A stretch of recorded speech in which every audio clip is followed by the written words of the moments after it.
Buenas tardes, bienvenidos a una edición más de Viernes Económicos. Soy Guadalupe Gamboa, periodista de RPP, y hoy hablaremos sobre el lado económico de las elecciones. Para comentar hoy nos acompaña el exministro de Economía y director de Evidenza Consultores, Luis Miguel Castilla. Bienvenido, muchas gracias. Gracias, Guadalupe. Bien, ya estamos a poquísimos días de las elecciones, hay bastante tensión, especialmente del lado económico de las propuestas de ambos candidatos. Para la primera vuelta salió un informe de Evidenza que explicaba cuánto era el costo aproximado de los planes de gobierno de cada candidato, de los candidatos que estaban en ese momento. Ahora, algunas propuestas han variado de los candidatos que están ahora en la segunda vuelta y hay bastantes dudas. ¿Tienen una actualización de este presupuesto que se necesitaría para hacer realidad estas promesas de campaña? Sí, efectivamente, hemos actualizado un estudio que sacamos antes de la primera vuelta y en base a los anuncios hechos durante los debates de técnicos y presidencial y anuncios que se han hecho en las últimas semanas. Y lo que encontramos es que más o menos no hay un incremento en el caso de Perú Libre, que ya de por sí había hecho una apuesta muy agresiva de expansión fiscal de más de 120 mil millones de soles en la primera vuelta, equivalente a 16,5% del PBI, un incremento adicional en torno a 8.700 millones de soles. Esto equivale a 1,2% del PBI. ¿Cuánto es En el el ideal? caso, perdón. ¿Cuánto es el ideal que debería gastar el gobierno próximo? Bueno, no es que haya ideal, lo que pasa es que va a depender, digamos, de la incremento en los ingresos, digamos, fiscales y cuánto se pretende financiar a través de deuda externa. Entonces, el tamaño del Estado hoy en día es más o menos 20 puntos del producto y hay muchas brechas que cerrar, entonces probablemente se tenga que aumentar el tamaño del Estado, pero un incremento que sea razonable. Nosotros en su momento estimamos que un aumento de 2 puntos del PBI resultaba razonable en el quinquenio, en tanto se llevara adelante una reforma tributaria y en tanto hubiera un crecimiento económico, digamos, sostenido en torno a 4 o 5% en los siguientes años. Entonces, obviamente incrementos de ese tipo y que en el caso de Perú Libre de alguna forma está duplicando el tamaño del Estado resultan absolutamente inviables. Ahora, en el caso de Fuerza Popular, Ah, donde quizás ha habido mayor discusión reciente, ellos ya habían prometido un incremento muy grande de 5,3 puntos del PBI a la primera vuelta, esto equivale más o menos a 40 mil millones de soles, y lo que han propuesto en esta segunda vuelta es un gasto adicional por 15 mil millones de soles, lo que equivale más o menos poco menos de 2 puntos del PBI. Creo que es importante tomar en cuenta que ambos partidos estaban postulando incrementos muy grandes en base a una preasignación, digamos, del gasto de educación y salud al PBI. En el caso de Perú Libre, ellos proponen incrementar el gasto público tanto en educación como en salud a 10 puntos del PBI, lo que equivale conjuntamente a un incremento de 90 mil millones de soles, que es un monto absolutamente, digamos, desproporcionado. En el caso de Fuerza Popular, eran más modestos, digamos, las metas, era llevar el gasto en salud a 7% del PBI y en el caso de educación a 6% del PBI. Entonces, ese es un hecho que ya de por sí explica gran parte de esta expansión fiscal. Entonces, ese es un primer punto. Lo segundo, creo yo, antes de entrar a la coyuntura de la segunda vuelta, es que estos cálculos no incluyen lo que se pretende, digamos, financiar o gastar en infraestructura, en inversión pública.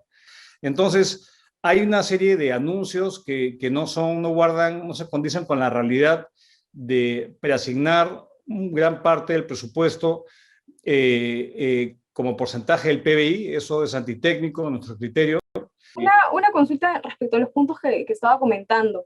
¿Podría Sí. explicarnos, por lo menos en unos términos más sencillos para la población, por qué no se pueden aumentar estos presupuestos en salud o en educación? Porque son temas que están bastante latentes ahora con la pandemia.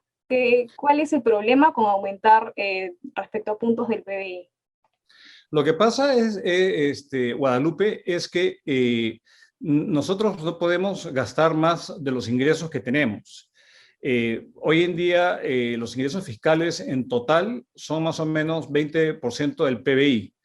La recaudación fiscal, los ingresos tributarios, se ha mantenido alrededor de 15% del PBI en promedio en los últimos 15 años.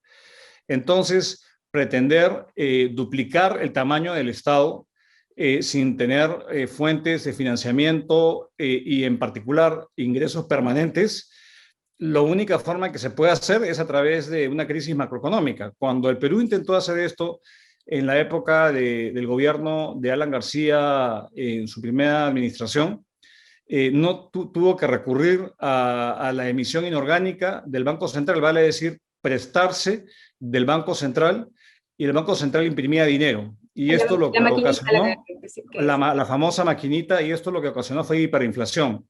Entonces, ante la, digamos, dificultad de incrementar los ingresos tributarios, que también responde a la informalidad de la economía, a la alta evasión, a una serie de consideraciones que hace que se ha mantenido relativamente estancado la presión tributaria en el país, la única alternativa es recurrir a deuda externa.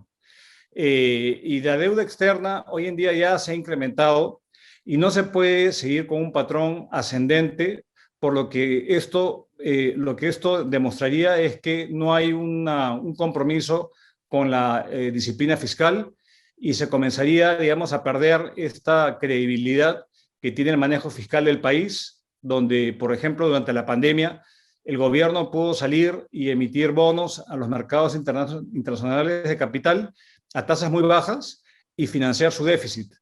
Si es que el mercado y las agencias calificadoras de riesgo que miden nuestra capacidad de pago, la capacidad del gobierno de pago, perciben de que se está rompiendo con esta disciplina y comienzan a dudar de la capacidad de repago de la deuda, pues simplemente el costo de financiamiento se incrementa o se cierran los mercados de financiamiento, cosa que ha ocurrido en otros países, digamos, como la Argentina, como Venezuela, como Ecuador, que no logran financiar sus déficits fiscales y que han recurrido a mayor inflación o han recurrido o están, digamos, en default, en moratoria y con graves problemas de ajuste que afectan a la población. Entonces, ese es el problema, que no tenemos la capacidad de tener suficientes ingresos que financien de manera sana un incremento tan grande en el gasto público.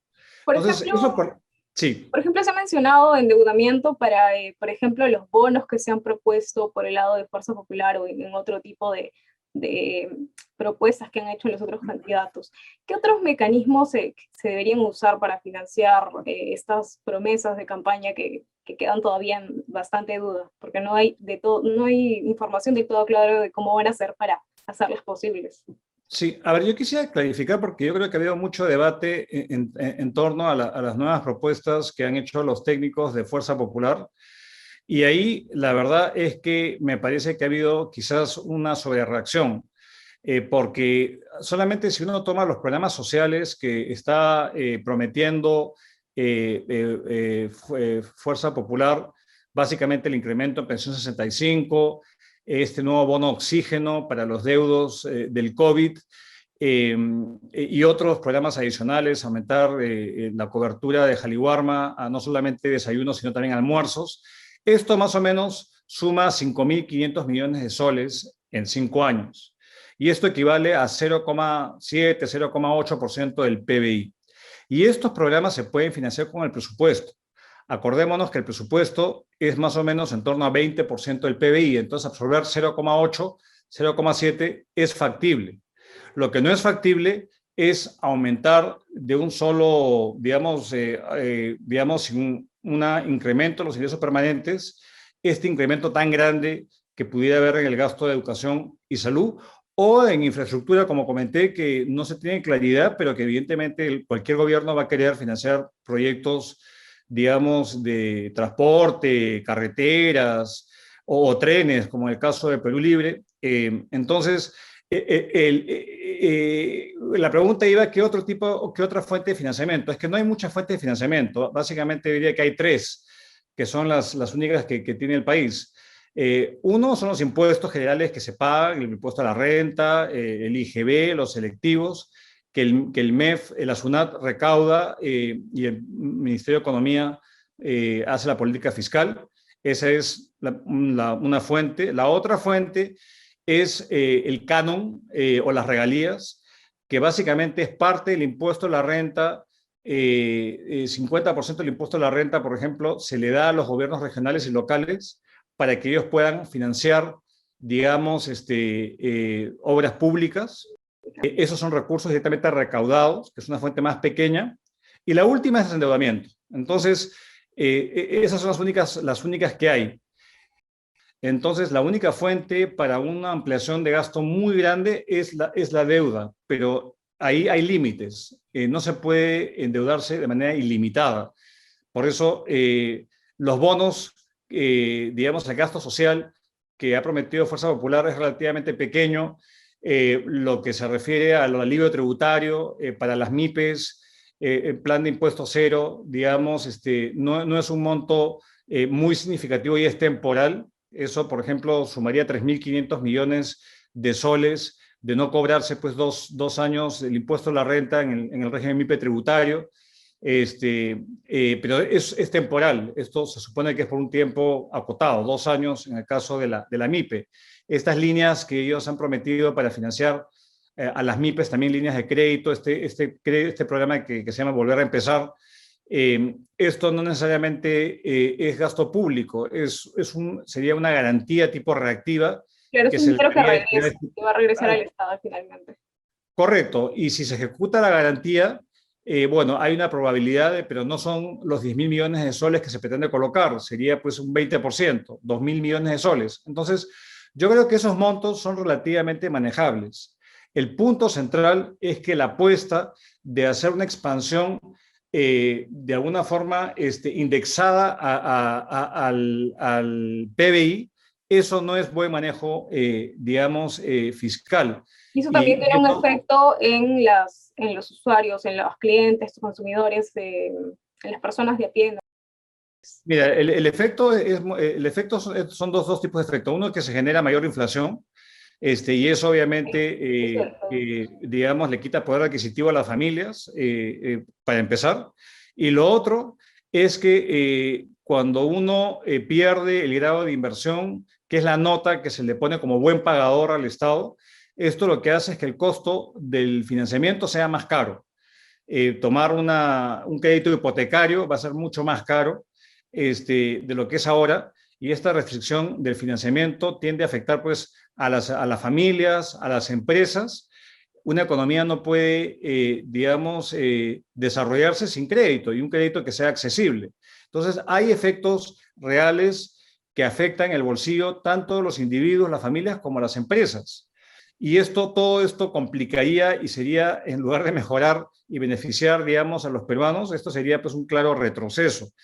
Eh, entonces, estas políticas que se han ido prometiendo no son sostenibles. Yo me atrevería a pensar es que son promesas de campaña.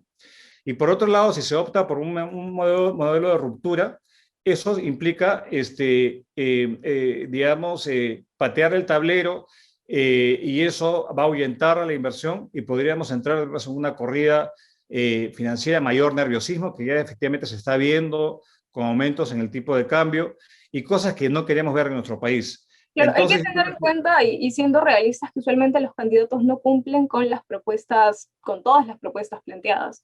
Quería preguntarle algo, finalmente, algo breve. sí. Hay un tema clave del cual se ha comentado mucho, pero quizás no está tan explicado y es el modelo económico. Fujimori está apostando por mantenerlo, mientras que Castillo quiere cambiarlo totalmente, implementar la economía popular con mercados.